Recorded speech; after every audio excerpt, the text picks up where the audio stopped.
might follow that. So my name is James Carew, or Jimmy Carr. Think of me as Jimmy Carr if you bought him off Shein. I'm from Ireland. They're correct. That is the correct response. I'm married to a Brazilian. Also the correct response. I met her here in London, and we've been married for a passport. I can finally get a Brazilian one. I can live out my dream of opening an Irish bar in Rio de Janeiro selling crack to South Americans. It's Irish crack, just means fun. I don't know if you've ever been to Brazil, but it can be a violent place. I remember watching the movie Colours. It's a gang movie, and in it, Robert Duvall plays a cop who is shot and killed. And I turned to my wife and said, why did he die if he was wearing a bulletproof vest? Very calmly, she turned to me and said, because he was hit with a 12-gauge shotgun. I thought, how the fuck do you know that? Who is this woman? I thought when she said, pass me a magazine, she meant Radio Times. Not a fucking another round of ammo. I've been sleeping with one eye open ever since. And I ordered my own bulletproof vest. Off Shein. I'm still waiting. We're a mixed couple. We're what's known as an Irish coffee couple. My wife is black, and I'm full of whiskey.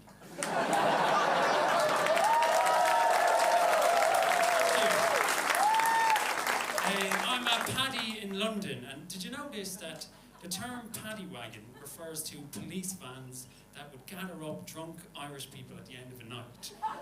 Today we call them Ubers. It hasn't always been easy being Irish in Britain, especially in the 80s and 90s. You had IRA bombs going off in UK cities. Thankfully it's changed now. It's a much more positive experience being Irish here. For example, one of the most popular footballers in the Premier League is a teenager called Evan Ferguson, who's exploded on the scene in Brighton. But when my uncle did that in the 1980s, he was accused of trying to kill Maggie Thatcher. Any IRA members in? You, sir, in the balaclava? Please don't hurt me, I like my kneecaps. Then even in the 50s and 60s, you would have signs on windows saying, no blacks, no dogs, no Irish, which was a massive blow to our emerging rap music scene.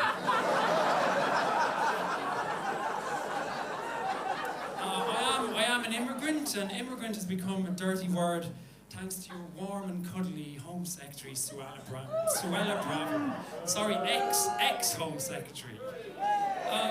Suella Braverman is like a disgruntled circus worker. Her comments walk a tightrope, her boss is a clown, and she hates people in tents. It's topical. Comedy and satire. When it was pointed out to her that her immigration policies were like those signs in windows saying no blacks, no dogs, no Irish, her response was, oh, that is great. Write that one down. Rishi, we have a campaign. We have a new slogan for our campaign.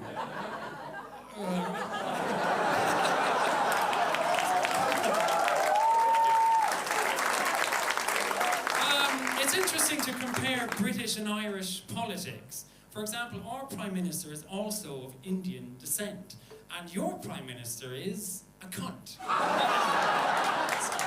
Sorry. I know people hate that word. But you're not well served by your politicians. I mean, Jacob Rees-Mogg, he looks like a haunted Pez dispenser. Priti Patel is like the Emperor to Suella's Darth Vader. Let the hate flow through you. Use the police force, Suella. She's got this permanent smirk on her face, like she's constantly thinking, child poverty.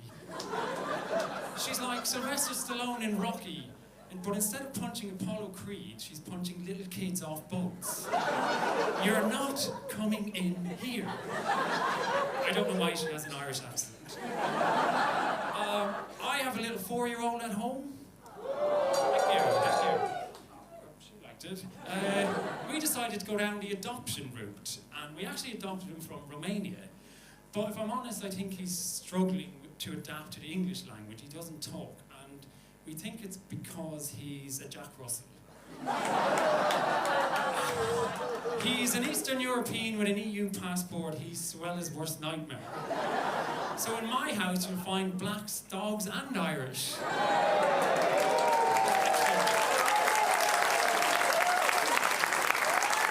It's Suella's idea of hell, which is where she's going anyway. She can say hello to Maggie Thatcher. That's me, everyone. Thank you very